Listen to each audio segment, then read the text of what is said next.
Now, without further ado, step straight into the Apothecary Diaries Season 2, Episode 13, and we, with the trend of this series, the opening is probably about to play right now. What do you know?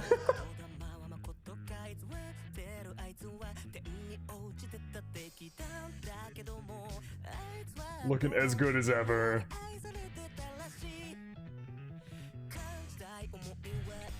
Ooh, the mask. I like that. Is that... who that? Even the cat's got a mask on. Hold up, sorry to pause. I don't usually pause during OP reactions, but I gotta turn it up. It's too quiet. What that fucking sweet, eh? Oh, shit. Oh, it's Miss Green Apple. Mrs. Green Apple. Sorry, I didn't... fuck, I'm just restarting it completely. I paused way too many times, and I talked over, like, the main part of the chorus. It's a failure of an opening reaction.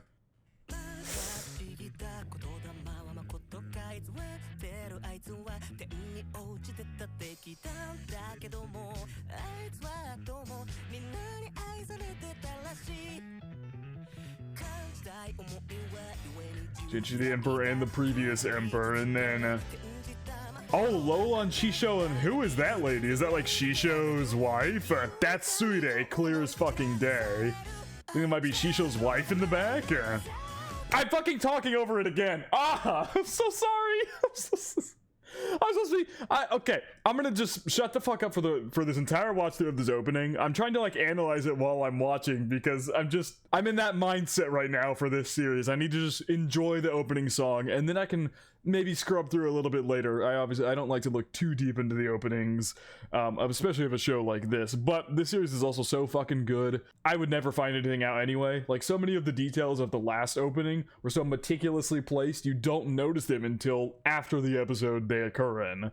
Anyway, failure of an opening reaction.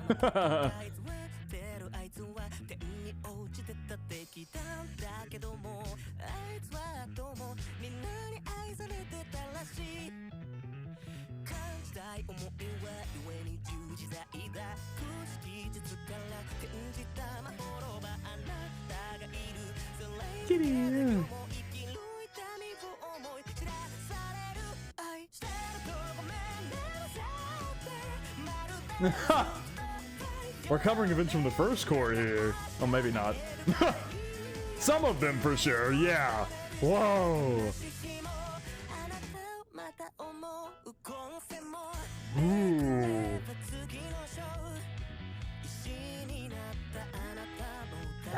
Those fingernails again.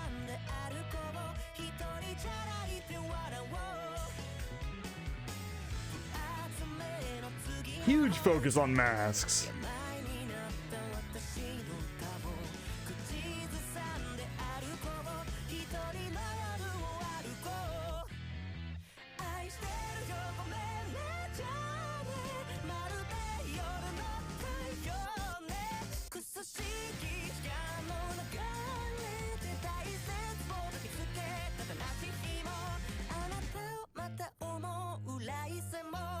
Holy fuck, that opening was so good. Oh my god. It only took 3 watch throughs to finally sit still and actually watch it instead of trying to pause and talk about every little thing happening in it. But goddamn, holy shit, that was such a good opening. Okay, now I'm gonna scrub back through a bit. I don't want to analyze it too deeply, obviously, but some of this was clearly covering like events from the previous core. I don't know what the hell I just did to my hair there. Fucking whatever. But like, dude, that song was so good, and then like clearly covering events from the first core, like there with Mao Mao writing and like teaching. Oh, actually, you know what? That's very interesting. This OP is showing from everybody else's point of view, POV, watching Mao Mao. That was Shaolin right here, watching her teach her how to write. This is Shisui, whenever she caught the cat and Mao Mao dove on the floor. This one right here is Jinshi looking at Mao Mao while they were in the Shrine of Choosing. Then this is... I don't think we've seen this, because that is Gyokyo's new lady in waiting, and she is new. Like I literally just said, she's brand new, so we've only seen her in like episode I think it was 10. Yeah, they got introduced at the beginning of episode 10, and then Mao Mao went off on a trip, so we haven't seen her, so this is new. But I think that's either one of the other sisters, one of the other triplets, or Shaolin or something. This we have seen, though, because Shisui squished the bug on Mao Mao's head. We did see that. And then this is obviously Mao Mao and Jinchi jumping down the fucking waterfall from Jinchi's perspective. I really like how they do that, because the whole series is centered around Mao Mao's POV of everything for about 90 to 95% of the series. It is all centered around Mao Mao and her point of view with the way that she sees everything. So it's just kind of in the OP visuals here of them focusing on other characters and how they see Mao Mao is really cool. I really like that. Is that Shaolin again? I think that's Shaolin again there, right? Or maybe not. I need to stop hyperanalyzing it. I gotta stop hyperanalyzing it. I have to stop because I don't want to spoil myself. I gotta stop. Because I don't think Shaolin was looking at that necklace. Shaolin was like off to the left of her, maybe. But then that's from Shisui's POV. I don't know, I keep trying to mix POV and point of view. POV clearly. And then the mask, the super strong focus on masks for this opening. And then this again, these little like fingernails from who I am presuming can only really be a number of people. You would assume this is probably Lolan's mother. Chisho's wife. I mean, that is really only logically the only thing that makes sense to me here. Does she not have on the I thought I saw those fingernails somewhere in this opening. Yeah, she has them right there before they get covered up by a mask when Lolan shows up. She's the one with those, like, they're not even really nails. I don't know what you would call that. And then that shows up again later. Oh my god, I just said I wouldn't hyperanalyze this shit and I'm doing it anyway. Dear god. Something wrong with me. But yeah, they're right there again. That's interesting. A moth coming out of its cocoon there. And there's absolutely some visual symbolism here, 1000%. Oh, there's all duo there. I mean, I don't mind stopping and clicking through this, because this is just showcasing characters, clearly. Like, it's Gyokyo. Aw, look at him. I love it! And then obviously the three new triplets that got brought in. Then you've got, obviously, everybody from the Verdigris house here. You got all three sisters, Pyrene, Mei, Joka, and then Miss Granny here. The other two, we've seen them around, but I don't remember their names. They just work at the Verdigris house. And obviously Li Hua here with her ladies in waiting. Are very totally smart ladies in waiting. They're totally really smart. Damn, my hair looks really fucking weird. Oh, wait, that was Odd Duo and Lishu there. We have not seen Odd Duo in forever. Yeah, Odd Duo with Lishu, the taster, sweating in the back a little bit. Lishu's adorable, man. Fuck her, ladies in waiting. She needs better people around her.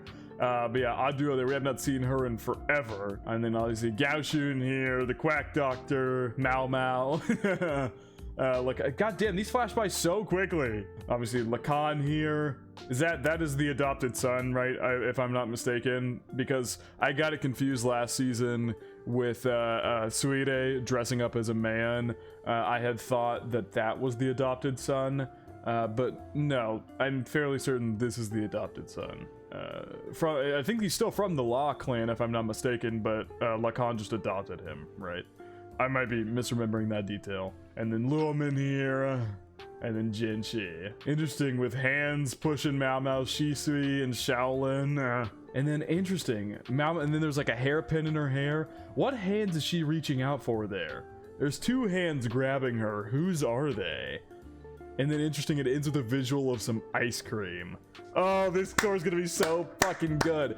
You already know it's gonna be incredible when I have spent 12 and a half minutes just watching the opening. So anyway, this opening is incredible. Mrs. Green Apple absolutely killed it. I've not heard them on an anime opening in a while, I don't think. They killed it. This song is incredible. Visuals look really good. I said I wasn't gonna hyperanalyze it, which I don't think I really did. I tried, but honestly, there wasn't even really that much I could hyperanalyze. There was maybe only 2 scenes, the POV scenes, that I maybe didn't recognize out of all of them. Most of them were just reminiscing from stuff from last core. I didn't see any visuals that could possibly have anything to do with this core outside of possibly Lolan's mother and then Suide showing up at the very beginning of the OP. So obviously I'm really excited to get Suide back in the story. At least I think that was her. There's no fucking way that wasn't her. I'm not gonna be convinced that that was not Suide. Yeah, that's Suide. Anyway. Ooh, she has cuts all over her hand. Sorry, I'm hyperanalyzing. Stop. I gotta fucking stop myself. Incredible opening. I'm so excited to see where the rest of this core is gonna go. And cliffhanger ending. Good episode. Let's see the ED.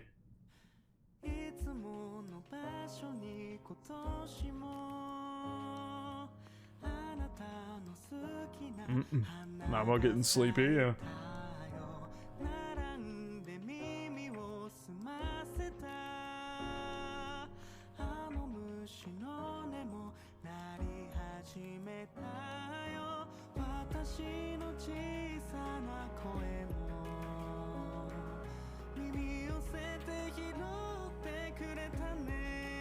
I already love this song. Holy shit.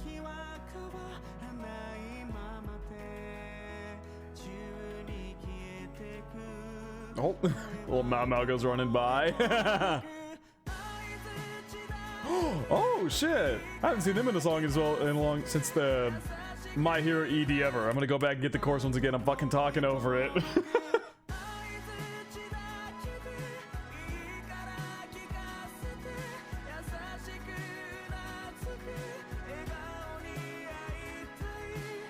The singer for this group has such a good voice.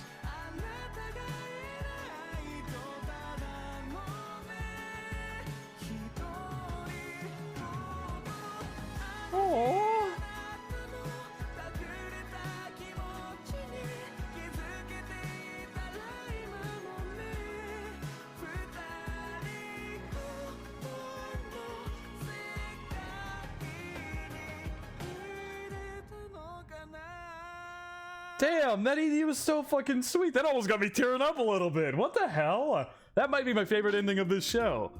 No joke, I think that might be my favorite ending. Because ending 2 and ending 3 were both Mao and Jinshi focused. The first ED was just Mao floating down some flowers. This one had some very good so damn, are Shaolin and Shisui gonna be huge? Obviously I would have to imagine Shisui and Lolon was gonna become a big character at some point, but is Shaolin gonna be a big incorporated character here? Like their little friend group trio is gonna become a big focus?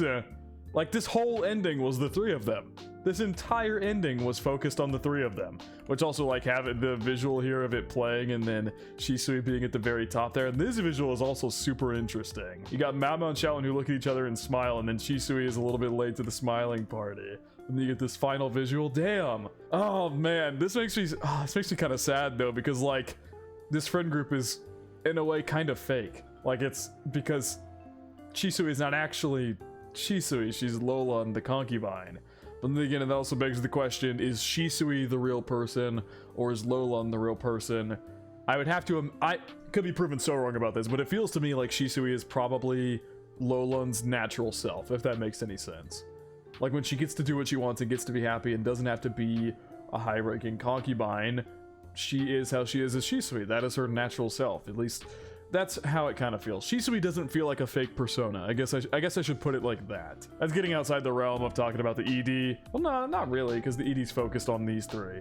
But I'm very nervous for when possibly Mao or somebody, or maybe Shaolin or something, is gonna find out Shisui's not who she says she is.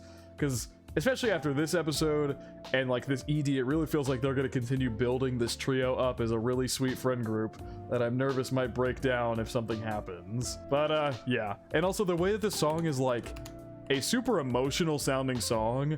Omoi no Take, they did one of the endings for My Hero, and it's probably my favorite of the entire show. It's one of my favorites. My Hero endings are all really good.